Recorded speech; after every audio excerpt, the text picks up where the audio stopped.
Ce journal vous est offert par le FPI, Fonds des promotions de l'industrie, votre partenaire privilégié pour la réussite de vos projets.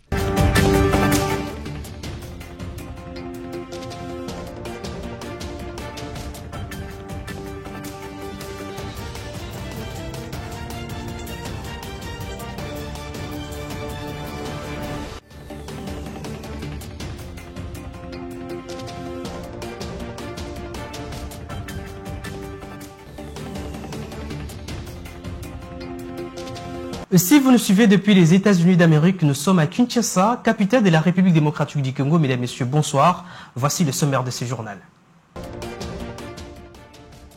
Selon un document en circulation, le directeur général du Fonds national des réparations de victimes, FONAREV, Patrick Fata, persévérait en salaire mensuel de 48 000 $ américains sans compter le prime et avantage, une rémunération qui dépasserait largement celle de députés et même de ministres. Le docteur Denis Mukwege exige l'ouverture d'enquêtes judiciaires indépendantes sur ces accusations.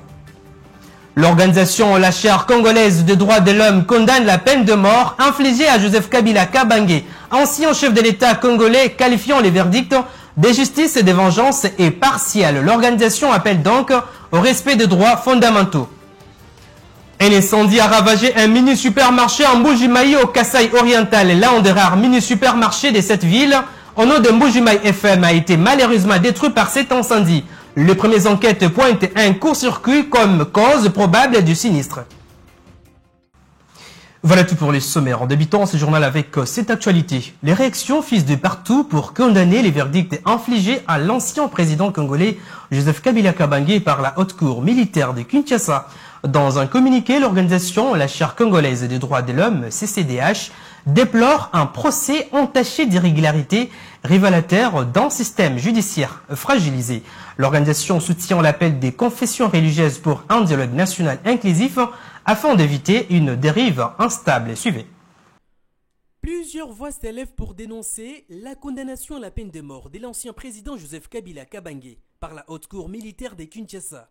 Après le FCC qui a dénoncé une tragédie comédie et une chronique d'un meurtre annoncé. C'est le tour des autres, notamment l'organisation La Charte congolaise des droits de l'homme qui également dénonce ces verdicts, les qualifiant de justice et de vengeance et partielle, pointant un manque de respect des droits de la défense.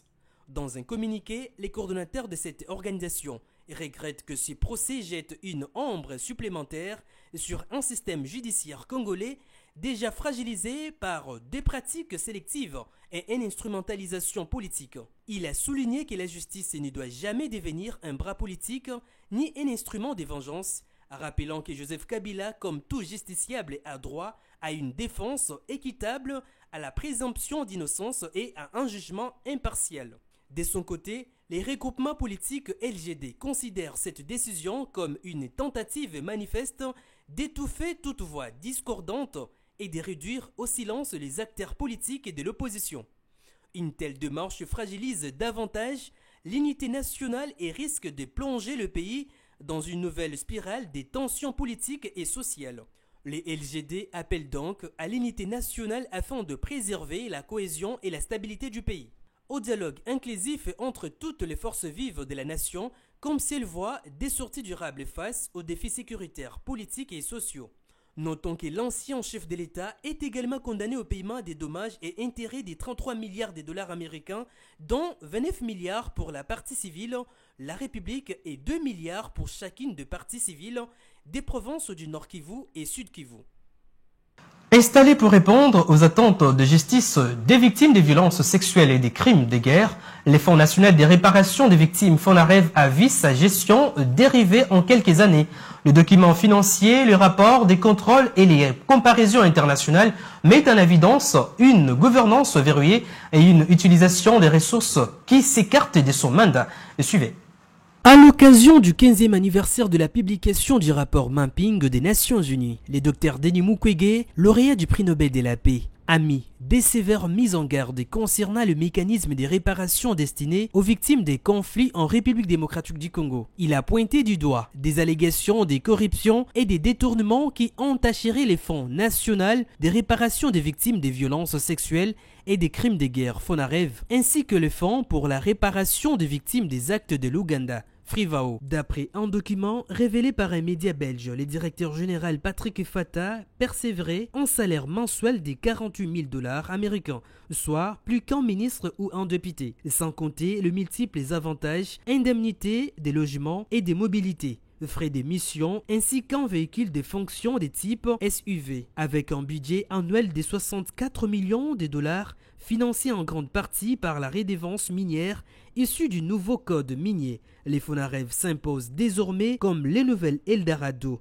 pour ceux qui veulent s'enrichir rapidement à l'abri des regards. C'est ainsi que le docteur Denis Mukwege exige l'ouverture d'enquêtes judiciaires indépendantes sur ces accusations, car il se pose plusieurs questions, notamment comment peut-on justifier que des fonds destinés à soulager la souffrance des victimes soient détournés au mépris de leur dignité et de la mémoire de millions de Congolais disparus durant les conflits. Les FONAREV, créés en 2022, devraient constituer la pierre angulaire d'un processus de justice transitionnelle en République démocratique du Congo. La situation actuelle soulève des questions fondamentales sur l'effectivité de la justice transitionnelle en République démocratique du Congo et sur la crédibilité des mécanismes de réparation mis en place. Les allégations de corruption au sein du FONAREV et du Frivao, si elles étaient vérifiées, constitueraient un grave revers dans la quête de justice pour les victimes congolaises et dans la lutte contre l'impunité des crimes internationaux. Poursuivant ces journaux, le président de la République Félix-Antoine Tshisekedi Tshilombo a décoré le mercredi 1er octobre 2025 dans la salle de banquet de l'ambassade de la République démocratique du Congo à Bruxelles, l'inspecteur de police belge à la retraite Patrick Bouenderes, affectueusement appelé Monsieur Congo du titre d'officier dans l'ordre national des héros nationaux Kabila Lumumba. Cette distinction honorifique conférée par l'ordonnance présidentielle signée le 18 septembre 2025 reconnaît les rôles déterminants joués par Patrick Bouenderes lors des manifestations de la communauté congolaise vivant en Belgique en assurant la sécurité des participants et en facilitant les rassemblements de la diaspora congolaise en toute sécurité. On écoute les discours de Félix-Antoine Tshisekedi Tshilombo.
Monsieur Bouenderes, cher Patrick, c'est pour moi un grand honneur de procéder aujourd'hui, ici à Bruxelles, à votre décoration en tant qu'officier de police belge, dont l'engagement exemplaire mérite l'admiration et la reconnaissance de la République démocratique du Congo.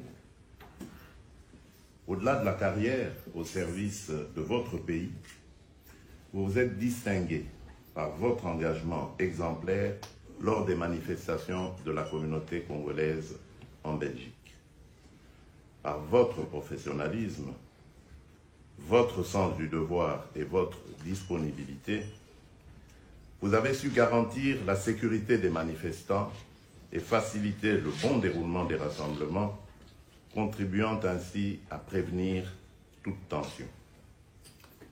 En vous décernant cette distinction, la République démocratique du Congo exprime sa gratitude, non seulement à un homme de mérite, mais aussi à travers lui, au peuple belge, pour l'amitié et la solidarité constamment manifestées à l'égard de notre nation. Je forme le vœu que cet acte symbolique consolide davantage les liens d'estime, de coopération et de fraternité entre le Royaume de Belgique et la République démocratique du Congo. Monsieur Patrick Bounders, au nom du peuple congolais, je vous fais officier dans l'ordre national Héros nationaux Kabila Lumumba. Je vous félicite et vous prie de recevoir cette décoration comme témoignage de notre haute considération et de notre reconnaissance. Je vous remercie.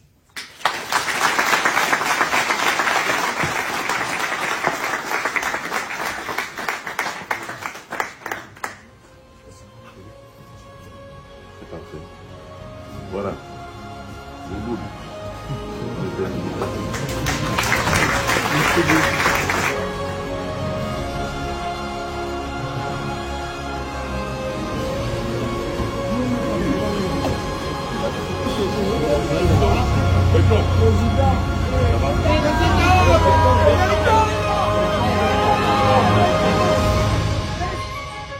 On évolue dans ce journal. Blaise Mastaki Birindoa, directeur général adjoint du Fonds de promotion de l'industrie FPI, séjourne à Bruxelles où il a visité les installations de Turbilan, une société belge partenaire de Silverback Africa, filiale énergie du groupe FG Management fondé par de jeunes Congolais de la diaspora. Le directeur général adjoint du FPI a réaffirmé l'engagement de l'institution à accompagner les initiatives innovantes et stratégiques.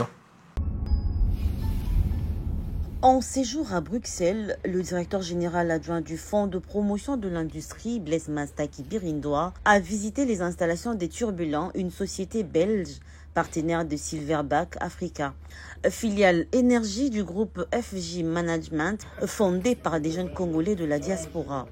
Accueilli par M. Walter J.R. Boundes, directeur général des Turbulents, le DGA du FPI et sa délégation ont participé à une séance de travail axée sur une technologie innovante, les centrales hydroélectriques à basse chute, spécialement adaptées aux zones rurales et périurbaines. Ces tribunes, capables de produire entre 17 et 75 kVA, fonctionnent sur des simples cours d'eau avec faible dénivelé. Une alternative écologique et économique aux grands barrages avec un potentiel énorme pour l'électrification et le développement industriel de la République démocratique du Congo. La délégation a visité l'atelier des Turbulents où les techniciens ont expliqué le processus de fabrication. La mission s'est poursuivie sur un site pilote déjà opérationnel, offrant une démonstration concrète du fonctionnement de cette technologie. Pour Jonathan Mouyum Ditand, président du groupe FJ Management, cette coopération illustre la volonté de la diaspora congolaise d'apporter des solutions durables au pays. Je remercie le Fonds de promotion de l'industrie, RDC, pour avoir accepté de venir sur notre invitation sur un site d'exploitation concret d'une microcentrale hydroélectrique en Belgique. En effet, il était important pour nous, jeunesse congolaise de la diaspora, de pouvoir démontrer aussi que par nos efforts et surtout par cette alliance l'institution congolaise et la jeunesse de la diaspora, nous pouvons arriver à des projets concrets. Nous voulons remplir et atteindre les objectifs suite à l'appel du chef de l'État, c'est-à-dire pouvoir contribuer au développement de notre beau pays, la RDC. C'est pour ça que notre partenaire avec qui nous travaillons déjà depuis un certain nombre de temps, nous voulions démontrer la pertinence de notre solution. De son côté, le DGA du FPI a réaffirmé l'engagement de l'institution à accompagner les initiatives innovantes et stratégiques. Ce projet, déjà expérimenté au Kenya, en Zambie et en Afrique du Sud, permettra également de concrétiser le protocole d'accord FPI-ANSER. Cette visite confirme le rôle du FPI comme catalyseur du développement industriel et ouvre la voie à des nouveaux partenariats entre la RDC et la Belgique. Ton étude ? Non.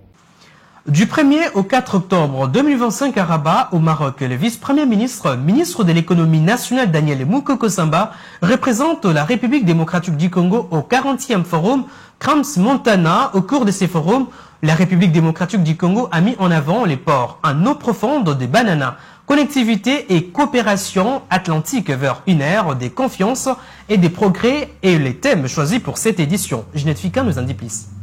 Représenté par le vice-premier ministre, ministre de l'économie nationale Daniel Moukoko Samba, les pays invités, la République démocratique du Congo met en vitrine sa trajectoire de transformation économique à travers le projet du port en eau profonde des Bananas.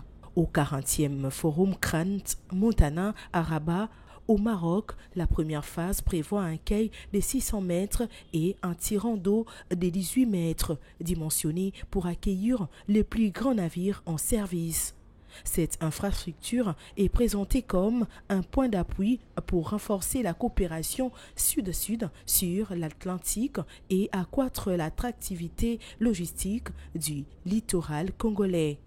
La délégation congolaise attend utiliser la plateforme des Rabat pour valoriser ces chantiers structurants et attirer les partenaires autour de capacités maritimes annoncées. Placées sous les thèmes connectivité et coopération atlantique vers une ère de confiance et de progrès, cette édition du forum vise à construire un nouvel espace atlantique centré sur la coopération sud-sud. Autre chose à présent, s'exprimant avec fermeté face à la récurrence des naufrages sur les fleuves Congo, le vice-premier ministre, ministre des Transports, voie des Communications et Désenclavement Jean-Pierre Bemba Gombo a rappelé l'importance du respect strict de mesures déjà arrêtées par le gouvernement congolais en octobre 2024. Il a également présenté de nouvelles dispositions destinées à en finir avec les accidents, tout en pointant du doigt l'inefficacité des commissaires fluviaux et laquistres. On l'écoute. Pour lancer un peu notre débat, je suis ici pour vous écouter aussi, mais surtout pour vous tenir au courant de ce que nous sommes en train de préparer. Et j'espère que ce message puisse aller le plus loin possible. Il faut sensibiliser vos membres d'arrêter de jouer avec la vie des gens. Vous êtes vraiment en train de jouer là-dessus. Et bon, que ça message partout que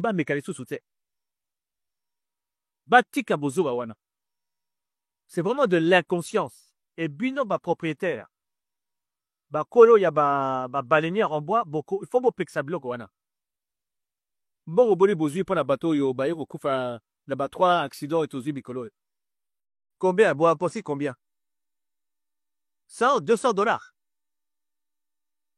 C'est ça le prix de la vie à centaines d'individus. Il faut comprendre que ça ne peut plus continuer. Mais ça basé dans la biso ça prendra le temps que ça prendra. Bateau, yo. Pas propriétaire, il y a pas linéaire. Si le conducteur survit, même ceux qui kimi au Zabango, tôt ou tard, attends 1 an, 2 ans, 50 ans, au Zabango, ça je te le promets. Parce qu'ils vont payer ce qu'ils font là. Commencez par exiger le port du gilet et la bouée de sauvetage. Et ne démarrez pas, même si vous corrompez les commissaires pluviaux là. Pendant ce temps, la ministre du portefeuille Julie Mbouyi Chikou a accordé une audience au nouveau directeur général de la Société nationale d'électricité SNEL, Teddy Luamba, accompagné de la directrice générale adjointe Bienvenue Mayanga. Au cours de cette rencontre, les discussions ont porté sur l'urgence de mettre en œuvre les projets prioritaires inscrits pour les derniers trimestres de l'année 2025. On les écoute tour à tour. Nous étions aujourd'hui voir la ministre du portefeuille, qui est notre tutelle. Il était question déjà de venir présenter nos civilités, mais aussi de faire le grand contour sur tout ce qui est en priorité au niveau de la Société nationale d'électricité et surtout recueillir de ses orientations. Je pense que les échanges aujourd'hui étaient fructueuses. Nous avons eu des instructions claires sur une série de choses à faire et je pense que nous allons nous y atteler à pouvoir les mettre en application clairement. Avec son Excellence, Madame la ministre du portefeuille, nous avons échangé sur le point clé. N'oublions pas que nous arrivons au dernier trimestre de l'année. Nous avons, comme à l'accoutumée, de grands travaux à réaliser Donc nous avons partagé avec la ministre ce que la SNEL va faire dans ces derniers trimestres pour que la population puisse améliorer quand même leur quotidien. Et nous allons continuer à échanger pour évaluer un peu les travaux qui sont faits et s'il y a rectifié, on rectifie, suivant les orientations du gouvernement via la ministre du portefeuille. Gilles Alonso, au sommaire de ce journal. Un incendie a détruit les mini-supermarchés des Mbujimayi FM situés à l'entrée du camp Sélé au Kasaï oriental. Cette supérette, l'une des rares dans cette ville, dessert une grande partie de la population jusqu'à tard le soir. Les premières investigations indiquent qu'un court-circuit serait à l'origine du sinistre, privant ainsi des nombreux habitants d'un point d'approvisionnement. D'une province à une autre, cette fois-ci au Lualaba, dans la nuit du 1er octobre 2025, les services de sécurité appuyés par la police nationale congolaise ont déjoué une importante tentative de sortie frauduleuse de minerais à Kolwezi. Plusieurs camions minéraliers ont été interceptés alors qu'ils tentaient de contourner les dispositifs officiels. La presse locale. Les services de sécurité du Lualaba ont déjoué une tentative de fraude minière à grande échelle. C'est 1er octobre 2025, aux alentours des 1h du matin, les agents de la cellule provinciale de lutte contre la fraude, épaulés par la police nationale congolaise, ont intercepté plusieurs camions minéraliers lourdement chargés, soigneusement bâchés, tentant de quitter Kolwezi dans la plus grande discrétion. Une première série des véhicules a été stoppée à l'entrée du bypass sur la route nationale numéro 39, tandis que d'autres ont été interceptés sur l'axe Moussompo-Kassangiri. Selon les directeurs provinciaux de l'antifraude, Trésor Mahamba Matula, les chauffeurs avaient sciemment emprunté les voies interdites à la circulation minière afin d'échapper aux taxes légales et aux dispositifs de traçabilité mis en place par les gouvernements provinciaux. Service à lutte contre la criminalité, mais équipe mobile, parce que l'autorité provinciale à l'état inscription hakuna camion ata moya itanza kupita bushiku mu ville parce que balabala déjà iko opérationnel il y a ba opérateur et beauté économique ba ben enfant ma activité tunabamba ma camion yote iko plus de 40 mais il doit échapper 19 tunabamba ko 21 camions nami moya miko sur terrain ya tuchika ma balabala ile mama iko enfant kila wakati il ma charge utataka unaenda ma pays à mingi uta te rendre compte que ma camion ipitaka partout monde tuna voyageur ma camion ma se charge à ipitaka pourquoi Alerté, la gouverneure de province, Fifi Masuka Saini, s'est rendue dès l'aube sur les différents lieux d'interception, accompagnée du ministre provincial de l'Intérieur, Rui Kaumba Mayonde Philippe, et de son directeur du cabinet. Visiblement indignée, la chef de l'exécutif provincial du Lualaba a félicité les services impliqués dans cette opération et a donné des instructions strictes pour que tous les auteurs et complices, y compris ceux infiltrés au sein de l'État, soient identifiés et traduits devant la justice. Je tiens encore à féliciter ma garde personnelle, la direction des crimes qui est en train de travailler jour et nuit. Monsieur le ministre, continuez. Ce n'est qu'ensemble que nous pouvons remettre de l'ordre dans notre province. Continuez à les traquer jusqu'à ce que nous allons prendre maintenant. C'est lui qui est le pionnier de tout ça. Je tiens seulement à remercier tout le travail qui a été fait cette nuit. Fifi Masuka Saini a saisi cette occasion pour appeler la population à la vigilance et à la collaboration avec les services de sécurité en dénonçant toute forme de fraude. Elle a rappelé en outre que ce type de trafic illégal, en plus de priver l'État des précieuses ressources, contribue à la dégradation accélérée des routes de la province. Et en dehors de nos frontières, 2 personnes ont été abattues mercredi soir par des gendarmes au Maroc alors qu'elles tentaient de prendre d'assaut une brigade au 10e jour des violences à marge d'un mouvement pacifique et pour de meilleurs systèmes éducatifs et de santé. Nouvelle nuit de chaos dans plusieurs villes du Maroc. Ici à Salé, au nord du pays, 2 véhicules de police et une agence bancaire sont incendiés par les manifestants. Au 5e jour d'une contestation qui se voulait pacifique, les violences sont encore montées d'un cran. Près d'Agadir, 2 personnes ont été abattues par des gendarmes dans la soirée de mercredi, alors qu'elles tentaient de prendre d'assaut une brigade, selon les autorités. Depuis samedi, les manifestants, chaque jour plus nombreux, réclament à corps et à cri une réforme du système éducatif et une amélioration du système de santé qu'il juge négligé par le gouvernement. Le mouvement, né de l'appel du collectif Gen Z 212, dont les fondateurs sont encore inconnus, n'a cessé de prendre de l'ampleur.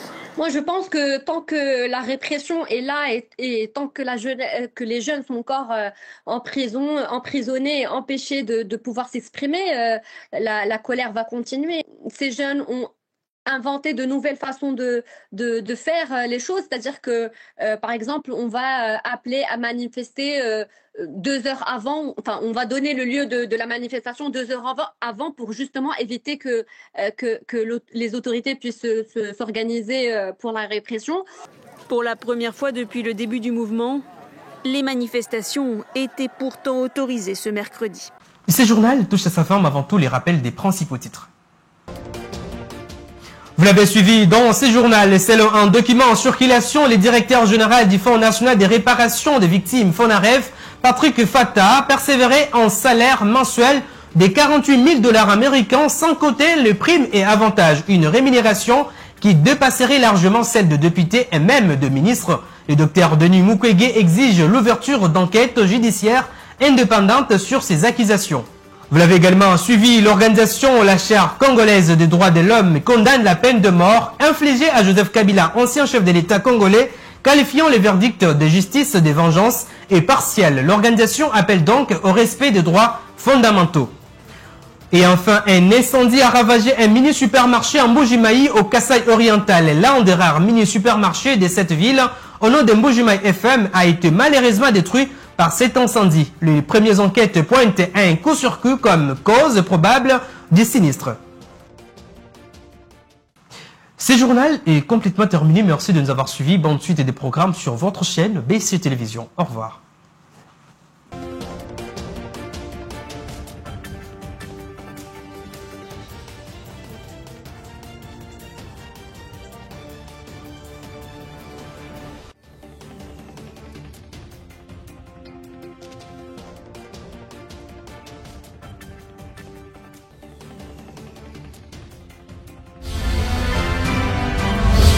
Ce journal vous a été offert par le FPI, Fonds des promotions de l'industrie, votre partenaire privilégié pour la réussite de vos projets.